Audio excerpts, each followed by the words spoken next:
కర్నూలు జిల్లా ఎమ్మిగనూరు నియోజకవర్గం ఇన్ఛార్జి మాజీ ఎంపీ బుట్టా రేణుక విస్తృత పర్యటన చేపట్టారు. పట్టణంలో ఇటీవల కురిసిన వర్షాలకు చేనేతల మగ్గం గుంతల్లోకి నీరు చేరి నష్టపోయిన చేనేతల ఇళ్లను పరిశీలించి వారి కష్టాలను అడిగి తెలుసుకున్నారు.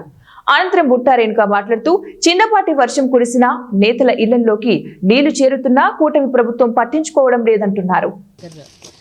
రావడం జరిగింది. ఇక్కడ చాలామంది వీవర్స్ ఉన్నారు. ఈ వీవర్స్కి వర్షాకాలంలో ప్రతి సంవత్సరం కూడా వీళ్ళకి చాలా ఇబ్బందులు ఉంటాయి. మగ్గంలోనే నీళ్ళు వచ్చేస్తాయి. ఇలా నీళ్ళు వచ్చినప్పుడు వాళ్ళకి చాలా టెక్నికల్గా కూడా వాళ్ళకి చాలా ఇబ్బందులు వచ్చి మగ్గం సరిగ్గా వేసుకోలేరు. ఆ పీరియడ్ అంతా కూడా వాళ్ళకి ఉపాధి ఉండదు. వాళ్ళకి చాలా ఇబ్బందుల్లో ఉన్నారు. వాళ్ళ కష్టాలు అసలు ఏంటి అని తెలుసుకుందామని ఈరోజు వార్డ్ విజిట్కి రావడం జరిగింది. ప్రతి ఒక్కరితో మాట్లాడుతుంటే వాళ్ళు చెప్తుంటే నిజంగా చాలా బాధ అనిపిస్తుంది. వైఎస్ఆర్ గవర్నమెంట్లో వైఎస్ జగన్మోహన్ రెడ్డి అన్న సీఎంగా ఉన్నప్పుడు లేదు. ఈ వర్షాకాలంలో పాపం వాళ్ళకి ఈ మగ్గం నేసుకోవడం కూడా చాలా ఇబ్బందిగా ఉండి వాళ్ళకి పూట గడవడం కూడా చాలా కష్టమైన పరిస్థితుల్లో ఉన్నారు. ఇందాక ఒక మహిళని అడిగి సరిపోదు.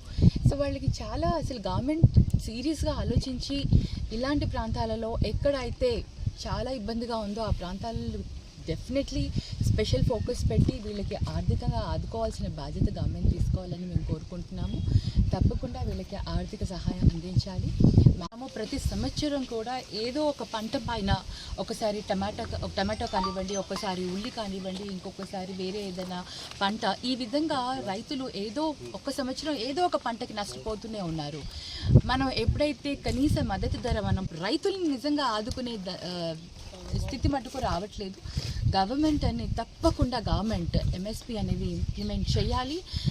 ఏ పంట అయినా సరే, ఏ క్రాప్ అయినా సరే, పంట ధర వాళ్ళకి మార్కెట్లో రానప్పుడు వాటిని గవర్నమెంట్ కొని వాళ్ళకి ఆ మినిమం కనీస మద్దతు ధర ఇచ్చి వాళ్ళని ఆదుకోవాల్సిన బాధ్యత ప్రభుత్వం తీసుకోవాలి. ఎందుకంటే రైతు రాజు అంటాం.